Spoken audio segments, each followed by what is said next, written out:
This is an Asian Human Rights Commission report on the case of V.K. Suwarnaleka. The alleged incident took place at the Vavonia police station. V.K. Suwarnaleka was a healthy 30-year-old police officer at the Vavonia police station. She left home on the 8th March 1993 to report to work, and by noon the next day her family was called to come and collect her body with a message that she had committed suicide. The family was not called to be present at the post-mortem inquiry or even to identify the body. All that was done by the police themselves by the time the body was handed over to the family. The investigating doctor identified the cause of death as cardiorespiratory failure following ingestion of insecticide. He did not send any samples for toxicological analysis.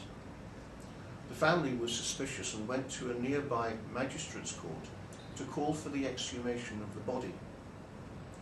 The court debated the issue for 1 year before a new magistrate arrived and made an order for the exhumation. A second doctor issued a report declaring the lack of evidence of insecticide and ordering that parts of the body be sent for toxicological analysis. He deferred his final findings until he discussed them with the doctor who made the first inquiry. The Government Analyst Department reported negatively on the presence of any poisonous element. The doctor, however, after talking to the doctor who did the first inquiry, opined that the first report was correct. All 3 medical reports were sent to the medical college for expert opinion. A professor of forensic science gave his view that the first doctor should have sent the body parts for toxicological analysis, and that there was no evidence of death by taking insecticide. On the available evidence, it was not possible to determine whether death was due to suicide, homicide, or natural causes. The debate on the medical reports has gone on for 9 years now. It is obvious that this healthy young woman's death was never suspected to be due to natural reasons. If suicide is excluded, the other possibility is homicide. There are many reasons that have made the family believe that this is a case of homicide.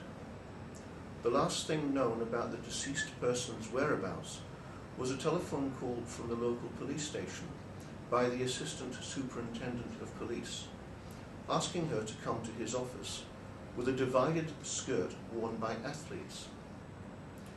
She obeyed the orders and reported accordingly. Within 2 hours, she was dead. Within the next 2 hours, the post-mortem, embalming, and everything was done without any information being given to the family. The police have not answered the questions of the family about the details of the death and were very hostile. The family has heard conflicting versions about the death from different officers. They believe that higher-ranking police officers have made secret inquiries about the death and have hushed up the findings. This is a case where the only persons who know about the death are the police officers of this particular station. The family believes that there were over 40 officers, including women, at the station at the time. Only through rigorous interrogation of the police officers can what really took place be found out. The suicide story, which has been discounted, casts suspicion that has been police complicity. The case should have been referred for inquiry to the CID. However, for over 9 years, no inquiry has been undertaken. The family has written to everyone, including the Attorney General and the Human Rights Commission of Sri Lanka. However, there have been no attempts to assure the family that justice will be done.